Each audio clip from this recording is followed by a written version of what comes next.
My accelerator is stuck down! I need help! Help! I'm going 100 miles an hour! Get this! Help! What phone? You couldn't stop your call? क्या आप तसव्वुर कर सकते हैं कि एक दिन आप गाड़ी चला रहे हों और अचानक गाड़ी खुद ब खुद तेज़ होना शुरू हो जाए, ना ब्रेक काम करे ना ही एक्सीलेटर रुके।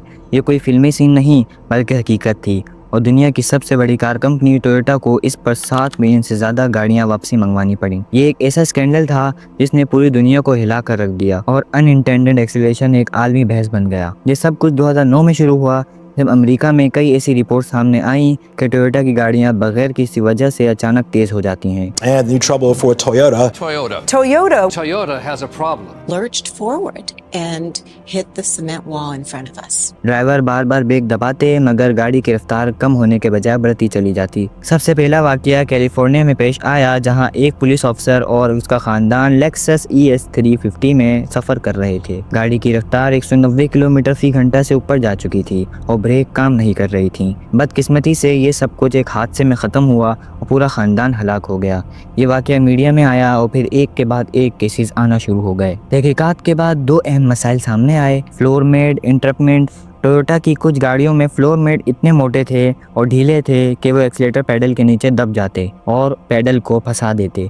जब ऐसा होता तो पैडल वापसी अपनी जगह पर नहीं आता, यानी गाड़ी की रफ्तार खुद ब खुद बढ़ने लगती। Number 2, sticky accelerator paddles. बाज़ मॉडल्स में पैडल का अंदरूनी मैकेनिज्म इतना कमज़ोर था कि वो दबाने के बाद वापस अपनी जगह पर नहीं आ सकते थे और उठना ही भूल जाते थे। ये ख़राबी ख़ास तौर पर कोरोला, टोयोटा कैमरी और लेक्सस में देखी गई। ये दोनों मसाइल इतने संगीन थे कि वो ड्राइवर को बेबस कर देते। 2009 और 2010 में टोयोटा ने 2 बड़ी रिकॉल कैंपेन शुरू करी।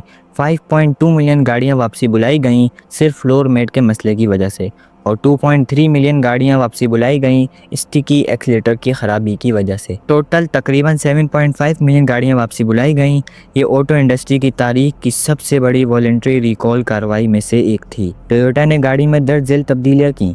फ्लोर मेट्स को तब्दील किया गया, एक्सीलेटर पैडल्स को और मजबूत और रीडिज़ाइन किया गया, ब्रेक ओवरराइड सिस्टम को अपडेट किया गया ताकि अगर एक्सीलेटर दब भी जाए तो ब्रेक इसे ओवर रूल कर सके। लेकिन मसला सिर्फ फ़नी खराबी तक महदूद नहीं था, असल बहरान एतमाद का था।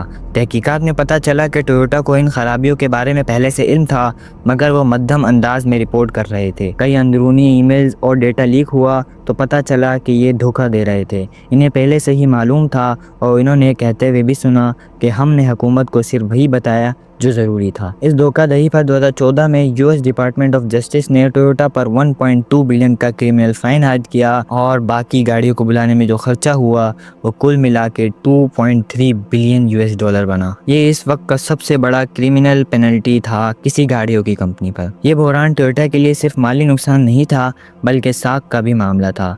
कंपनी की सेल्स में नुमाया कमी आई। लोगों ने होंडा, फोर्ड और दीगर कंपनियों का रुख किया। TV shows, car testing videos और रिसर्च रिपोर्ट्स ने टोयोटा पर सख्त तनकीद करी। लेकिन यह बहरान एक सबक भी था। टोयोटा ने इस बहरान से निकलने के लिए बहुत कुछ सीखा। क्वालिटी कंट्रोल सिस्टम्स को मुकम्मल तौर पर अपडेट किया गया। हर गाड़ी में ब्रेक ओवरराइड सिस्टम लाजिम करार दिया गया। इंटरनल विसल ब्लोअर कल्चर को फ़रोग दिया गया। आज टोयोटा दोबारा दुनिया की सबसे बड़ी कंपनियों में से शामिल है, मगर 2009 और 2010 का स्कैंडल हमेशा इसके करियर पे धब्बे और दाग की तरह रहेगा। ये वाक़या हमें यह सिखाता है कि सिर्फ टेक्नोलॉजी काफ़ी नहीं, अगर ट्रांसपेरेंसी, सेफ्टी और कस्टमर केयर ना हो तो एक कामयाब कंपनी भी एक लम्हे में ज़मीन बोझ हो सकती है और नामो निशान मिट सकता है।